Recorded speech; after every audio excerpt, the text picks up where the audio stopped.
Yung best health insurance ng AIA mas pinaganda pa. That's what we will be talking about in this product review of AIA Critical Protect Plus, or what we call ACP Plus. It's a multi-claim comprehensive critical illness coverage for you. And pag-usapan natin bakit important na lahat ng Pilipino merong ganito. You know, healthcare funding is one of the biggest needs of Filipinos. Sa four major financial goals, no? The four pillars of financial planning, we call that in our team, which is life insurance, healthcare funding, education, and retirement. Yung healthcare funding, yung sobrang laking need ng Filipinos simply because mahal ma-hospital dito. Yung hospital in the Philippines, unfortunately, negosyo siya more than really healthcare or really helping people. No? Negosyo sa first. Pinagkakitaan talaga siya. Magastos siya. And it doesn't help na walang magandang program yung Philippines for the whole population. Yun yung challenge. Now, when we talk about healthcare funding, dalawa siya. Critical illness coverage and hospitalization. So, dapat may critical illness coverage ka, tapos meron ka ring hospitalization, especially for yung mga normal sickness lang, hindi dun sa mga critical illnesses. So, of course, when you talk about hospitalization, that's where you get health card. Like Medicard, we also handle that. But for critical illness coverage, we have the product called ACP 100 or AIE Critical Protect 100. Now, si ACP Plus, meron din siyang twist of hospitalization. May kasama siyang no, somehow hospitalization, although not in full, not the checkups and all, no, for critical illnesses din siya or for critical care. So pag-uusapan natin yan dito sa video na to. Bakit important na magkaroon ng ganitong product? Now, simply because we realize now na yung 1 million na critical illness coverage, hindi na siya enough. So based on studies, when a person gets heart attack, which is the number one cause of death in the Philippines since 2015, you will spend 1.8 million minimum or higher. All right? Kung cancer naman, no, there's a study na about 19% of Filipinos is at risk of getting diagnosed by cancer before the age of 75. And ang nagiging gastos din ito, 1.8 million to 2.2 million kung breast cancer. Other cancers, basta 1.8 million din pataas. So hindi enough ang 1 million. Ikaw, magkano ang critical illness coverage mo so far? Stroke, ganun din. 1 in 4 people estimated to suffer stroke in their lifetime. Hindi natin alam kung anong age. But pag nagka-stroke, 1.8 million pataas din. And so, nangyayari ngayon, no, parang, critical illness is no longer rare dahil humahaba ang lifespan ng Filipinos. Hindi na tayo namamatay at 60. Alright? So, dahil yung age na yon nagkakaroon talaga ng sakit. And ngayon, pabata ng pabata. I don't know. Maybe you wanna type in the comment section ano yung age ng mga kakilala nyo nagkaroon ng sakit. Kasi ang dami na po namin na-meet na at age 30 plus pa lang, even 20 plus pa lang, may critical illness na. So, hindi na siya rare na magkaroon ng critical illness ngayon. Dapat na talaga siyang paghandaan. Now, let me introduce to you AIA Critical Protect Plus or the ACP Plus. Pag-usapan natin yung some of the features niya. It has up to 3 times major critical illness claim. That's one of its major features. It has a compassionate death benefit even when you already had a CI claim or a critical illness claim. Tapos may waiver of premium din siya after one major CI claim. Hindi ka na magbabayad ng premium in the future. Right? And then may cash benefit siya for emerging conditions. We will talk more about that later. And then there's an additional coverage when you live healthy through AIA Vitality. And then there's critical care assistance, no, for yung mga na-ICU na na-hospitalize din ng longer. Meron na ring assistance for that. So napakaganda niya, isa-isahin natin. We know now that with this product, AIA now offers 3 levels of critical illness protection. Yung pinakababa, CI rider or rider lang siya. Pwede mo siyang ilagay dun sa product na Max Protect, sa VUL na Goals Protect. May 10 critical illness rider. So it's a starter coverage tapos hanggang age 75 lang siya. Now, yung major product, the AIA Critical Protect or the ACP 100, so isang claim lang siya. Pero hanggang age 100 yung coverage mo. Pero pag naka-claim ka na ng isa, wala ka ng life insurance, wala ka ng critical illness coverage in the future. So now, kung gusto mong mas comprehensive, now we have a multi-claim CI plan, which is the ACP Plus. Covered ka ng hanggang 146 major critical illnesses or major critical illnesses up to age 100 din. Tapos pwede kang mag-claim up to 3 times or up to 300% ng face amount mo. So, isa-isahin natin yan in this video.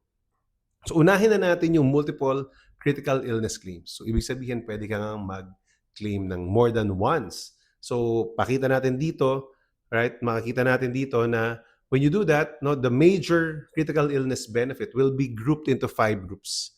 So, may different groups yung illnesses. Right? And then, the benefit can be claimed 3 times or up to 3 times. Right?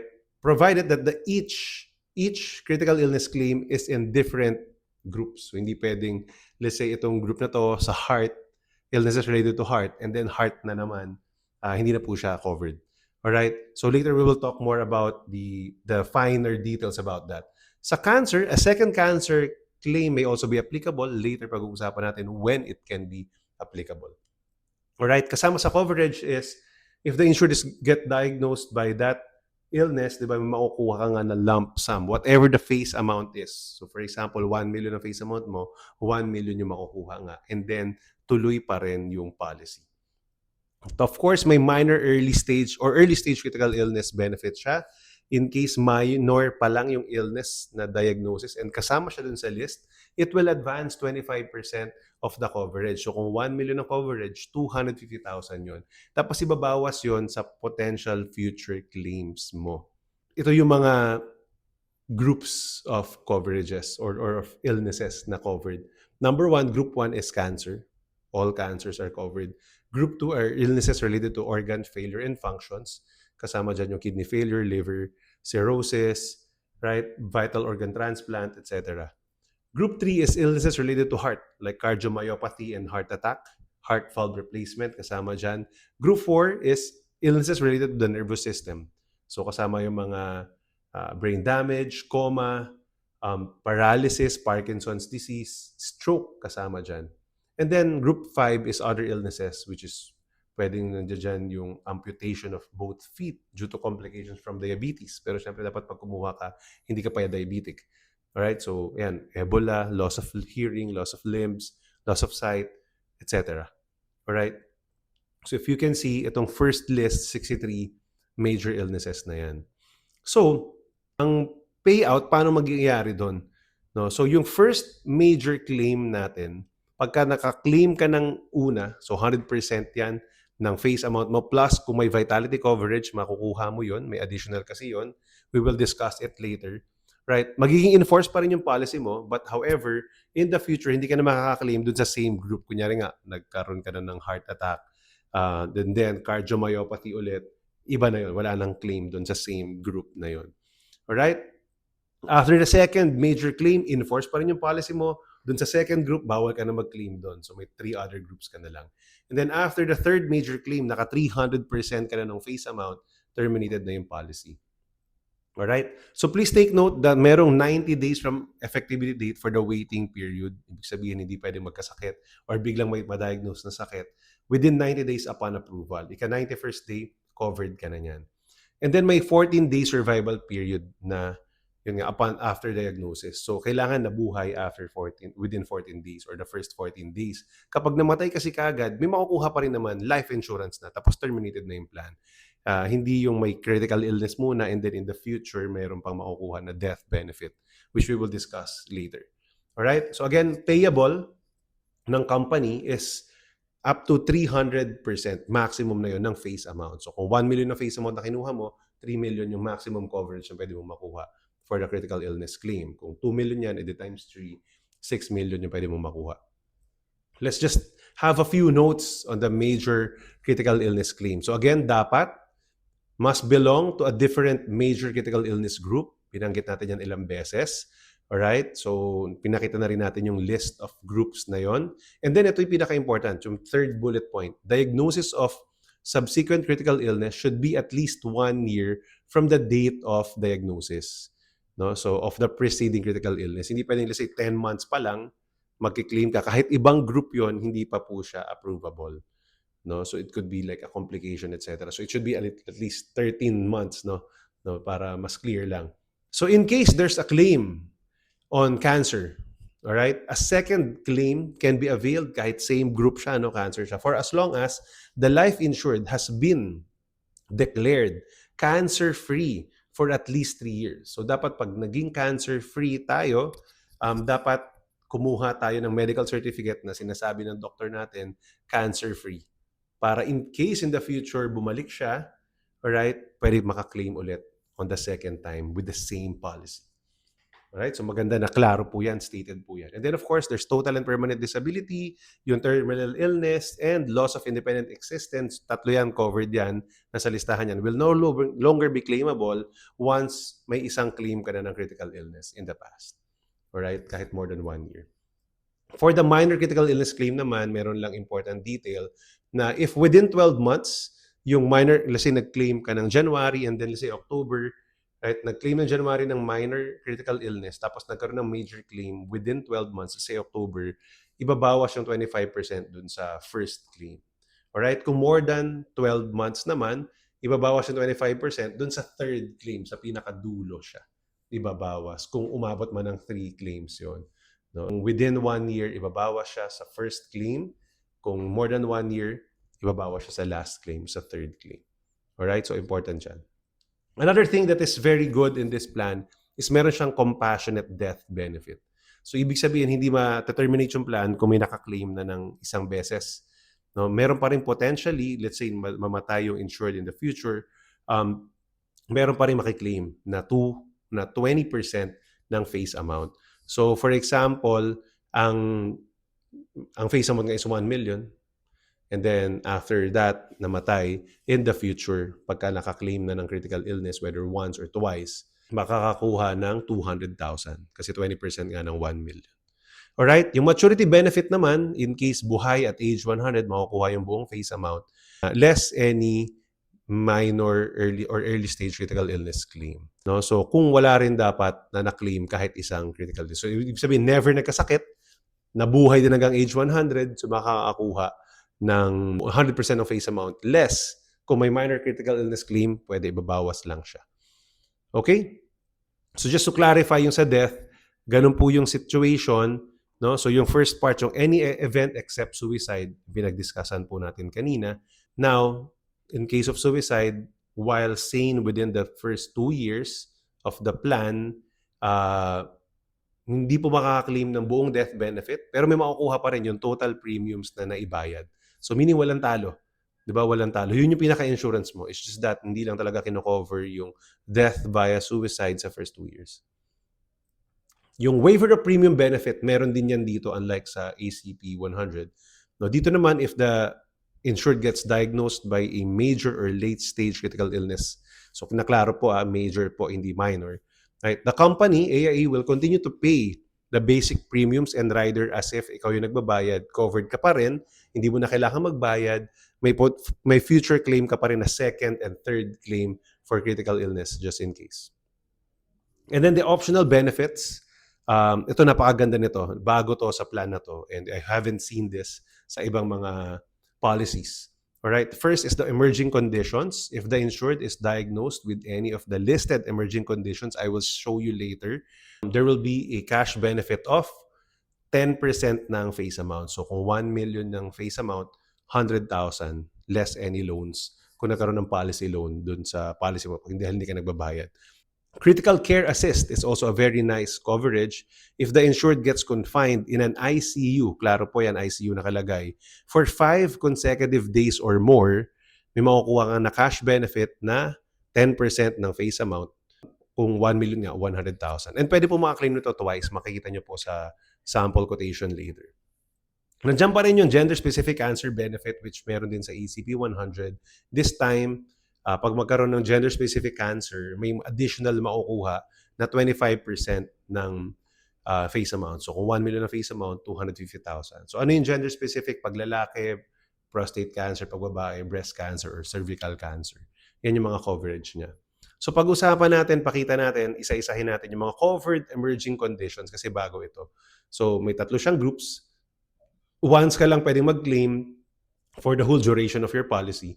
So yung group 1, chronic disease benefits, so yung age-related macular degeneration of with visual impairment sa mata yan, psoriatic arthritis, severe hypertension, severe presbycusis, yan, age-related hearing loss siya, and then thyroid disorders.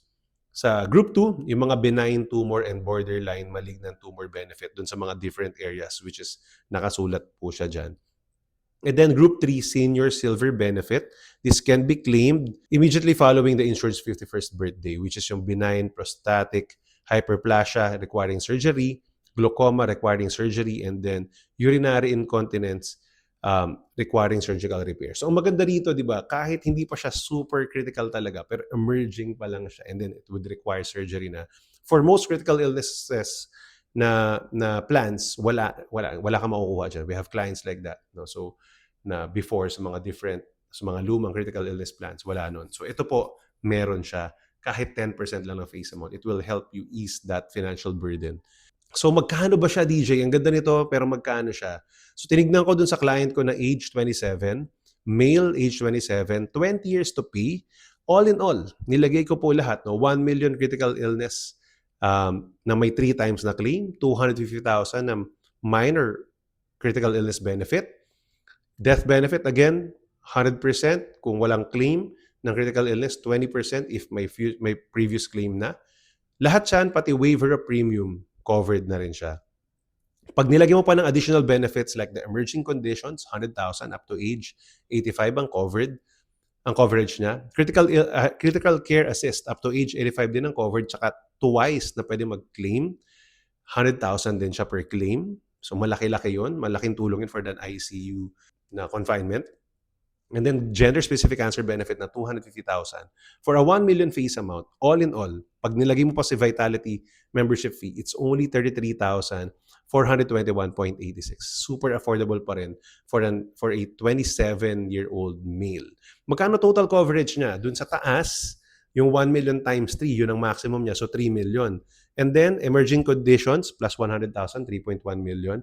Critical care assist, pwedeng dalawang 100,000 yan. So plus 200,000, 3.3 million na, plus 250,000 gender-specific cancer benefit. Potentially, the benefits will be 3.55 million. Ang naibayad mo, 33,000 times 20, it would be about 660,000 lang.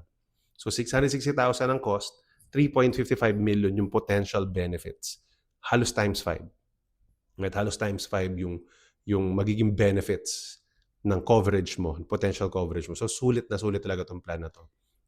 Comparing to the ACP 100, available pa rin po yan as of now. Alright? So, for a 1 million coverage, tapos yung mga basic riders niya, 24,110 pesos. So, it's 9,000 na mas mataas yung premium. But the coverage will be, ito 1.5 million kasi 1 million plus 500,000. So, ito 3.5 million. So, more than double by only adding about 30 to 40% premium. Depende po no, sa age siya. Alright? Tinignan ko rin sa female age 40. Female age 40, the same benefits that I discussed earlier. 1 million face amount and then all the riders, 52,039.72. Potential coverage, 3.55 million. Ang binayad mo, mga a little over 1 million lang. No? So 3.5 times pa rin ng perang nilabas mo yung covered. Comparing dun sa ACP 100 na traditional, alright, for a 1.5 million potential coverage, 40,765. So mas mahal ng 12,000. It's about 30% na mas mahal. But the coverage is like double, more than double the potential coverage. Alright? Tinignan natin din sa male age 6. No? So 20 years to pay din. 750,000 lang kapag male kung nakalagay lahat ng rider. No? Yan yung maximum na pwede po sa hindi pala male, sa minor. Kapag minor, hanggang 3 million lang kasi yung coordination of critical illness benefits natin no, sa AIA. So, 750 times 3, 2.2 million na yon plus other benefits pa, no, na 75,000 plus another dalawang 75,000 and then 187,500. The premium is only 14,642.75. Sobrang mura siya, like 1,000 something a month for 20 years. Diba? Super mura. Pwede mong gawing 10 years lang yan, less than double of that. Right? You know, ang ganda niya, no? I just wanna highlight the important features of this plan again para, you know, pag nagustuhan mo to, just contact me agad. There's a 20% death benefit which is still claimable or still payable after a critical illness claim. So sa ACP 100, pag nag-claim na ng critical illness, wala na. No, terminated na yung plan, wala nang death benefit. A waiver of premium after one major critical illness claim. So isang claim ka lang, hindi mo na babayaran yung mga future premiums mo at covered ka ng second and third claim pa in the future just in case. Meron ding 20% death benefit just in case hindi na mag-claim up to 300%. And then, it has lower face amount to tap a bigger market. So si AIA now, we're really tapping more clients, no, with a lower face amount para lang din if you wanna start to have your own critical illness coverage, mas afford mo pa. So the minimum face amount of this plan is only 500,000. Sa ACP kasi 1 million yung dapat o pwede mong kuhanin. That's the lowest. Dito 500,000 para potentially may mga future claims ka. Issue age, kung pay up to age 65, 0 to age 40 pa pwede. Pag 20 years to pay, 0 to age 55. And then kapag 10 years to pay, 0 to 65. So meaning kapag 56 ka na to 65 years old, 10 years to pay na lang yung plan mo. Now, inisip ko, no, since this is a product review, iniisip ko, who is this for? Para kanino ba kinreate si ACP Plus? So the first group of people that I'm thinking is that for people who are starting in CI coverage with a lower budget, so you want to have a critical illness coverage, you understand the need for health insurance at gusto mo meron kang critical illness coverage, maybe may iba ka pang insurance na binabayaran, maybe kumuha ka ng health card mo, but you also want a critical illness coverage, pwedeng magsimula ka rito. So for the same client kanina na male, age 27, kung 500,000 ang face amount, 20 years to pay din ito, 500,000 face amount, pwede mag-claim 3 times.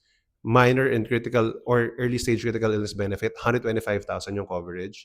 And then may compassionate death benefit of 20% ng 500,000, which is 100,000. All right.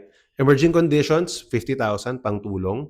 Critical care assist in case ma-ICU, 50,000 per claim up to 2 times. And then gender-specific cancer benefit, 125,000. All in all, including Vitality membership fee, 17,685.93 lang. 1.5 a month. Diba? Pwede ka na magkaroon ng sarili mong coverage. Now, dun sa female age 40, 20 years to pay na 500,000 face amount, it's only 26,994.86. So talagang halos kalahati. Kanina 52,000, di ba? Halos kalahati. Alright? Sobrang mura niya. Afford na talaga to. Less than 2.5 a month. Kahit 20 years to pay pa yan, very affordable. Of course, may 10 years to pay din tayo, depende sa budget.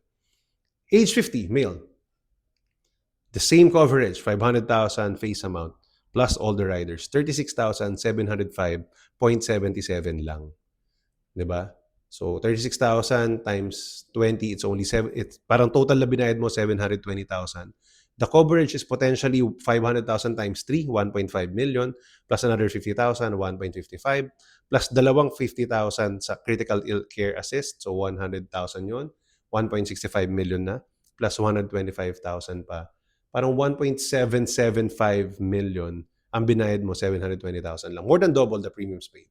Alright? Male age 65, ito yung pinaka-oldest na tayong pwedeng kumuha, age 65, 10 years to pay na lang.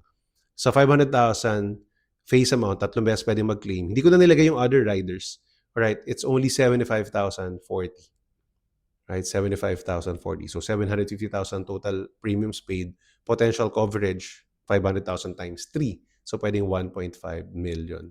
Alright? Kung hindi naman mag-claim ng critical illness ng 3 beses, isa lang. So 500,000 plus death benefit, 100,000, 600,000. Maliit, hindi ka naman na rin lugi doon.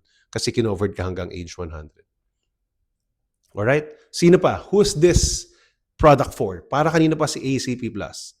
Next group of people are people with existing critical illness coverage. Meron ka na sigurong critical illness coverage elsewhere. Maybe ACP 100 you have, maybe Health Invest, maybe a VUL plan na merong critical illness sa ibang company, maybe that one. But you're worried about potential multiple claims in the future. No, iniisip mo, oh, meron na akong critical illness pero baka kulang or baka hindi abot hanggang age 100 or baka magkasakit ako habang bata tapos paano na in the future mag-recur ulit siya?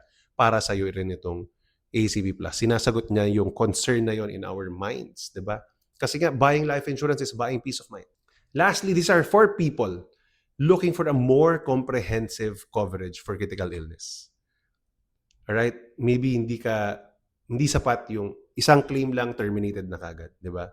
Or ang baba ng coverage, 300,000 lang, 500,000 lang. My first ever claim for critical illness since VUL yon, 275,000 lang yung naging payout sa kanya. How I wish I sold more, 1 million at least. It was like 11 years ago, 12 years ago, kung unang nabenta yon. Sana mas malaki yung coverage, di ba? So, baka gusto natin mas comprehensive din. So let me summarize and give you a snapshot of how ACP Plus becomes comprehensive coverage for critical illness. Pag-usapan natin yung mga problems and worries. Kung ang problem and worry mo is there's no more critical illness coverage after the first claim, now, ang improvement na binigay ni ACP Plus is that up to 3 times yung major critical illness claim. If the worry is, ay, wala nang death benefit after a CI claim, after a critical illness claim, kasi nga, tapos na, no? Kunyari, ACP yung meron ka. So now, there's a compassionate death benefit of 20% of the face amount. Kahit naka-claim ka na ng buong face amount mo, may 20% pa nun upon death. May maiwan sa family. Diba? Lalo na kung ito lang yung kasya sa budget mo. Of course, ideally, you get a critical illness plan, you get a separate life insurance plan, multiple plans dapat, no? Pero let's say you're just starting out and ito pa lang yung nabili mo, then probably it would address that concern, especially if you're a breadwinner. Oh, walang waiver of premium yung ibang critical illnesses, lalo na let's say ECP again, dahil nga terminated na yung plan. Ito, may waiver of premium after the first critical illness claim. Wala ka nang i-worry about ibabayad mo, tapos wala ka rin i-worry in case magkasakit in the future kasi makaka-claim ka pa rin ulit. Another problem probably na iniisip natin, yung benign tumors and other emerging conditions are not covered. Okay, good news. Dito po sa ACP Plus, emerging conditions are covered up to age 85. Hanggang age 85 covered po yun. Oy, walang hospital income benefit rider yung plan na to, lalo na yung ACP. Again, it's a very basic plan. Wala siyang daily hospital income benefit unlike probably some other VULs or si Max Protect natin. Ito po, meron siyang critical care assist up to age 85 din. Meaning pag na-ICU, at least minimum 5 days, makaka-claim 10% ng face amount. Kung 1 million ng face amount, 100,000. Kung 500,000 ang face amount, 50,000. Right? Up to twice pwedeng mag-claim up to age 85. Lastly, if you get the Vitality membership, this is optional for this plan, right? Hindi siya required. But if you get that, you can add benefits pa, add bonuses and coverage pa dun sa plan mo. Let's say 1 million ang plan mo. If the previous policy year, bronze ka, hindi mo ginagamit yung vitality mo, ibig sabihin wala kang na-earn na points, walang additional. Pag nag-silver ka last year, so this year, pag nag-claim, plus 10%, the 1 million becomes 1.1 million. Kung gold, which is kayang-kayang gawin yung gold, alright, plus 25%. Pag you earn points, 20,000 points in 1 year. Alright? Kapag platinum, ito naman yung platinum, medyo challenging. Kinakareer siya ng iba. Pero may marami pong nakakagawa. Ako po, gold ako. So I want to be open about it. Gold yung nahihit ko. So yung platinum sa mga kumakareer, plus 50%. Diba? Kinareer mo yung vitality mo, last policy year, platinum ka. In case magka-claim this policy year, plus 50%. 1 million becomes 1.5 million. Mas madali actually tumaas. Kasi gawin mo lang siya once at i-maintain mo lang yun, you'll hit that status. So bonus lang po yan, vitality. Again, pag interested, i-add po natin. Pag hindi po, pwede natin siyang tanggalin. So if you're interested now and you want to inquire for a quotation, all right, I need your details. Your full name, your birth date, your occupation, important yan, and then your email address, right, para ma-email ko rin if needed as well. I'll be needing those details. Send me a message. PM me in my Facebook page. That's the best way to contact me. Go to my Facebook page. That's facebook.com/DJDimaliwatOfficial. And send me the details, magkanong coverage yung gusto mo. I wanna know as well how much. All right? And then makapag-send po ako ng quotation and then we can set a meeting to explore if this is the best product for you. So thank you very much for watching. I hope to see you in the next video.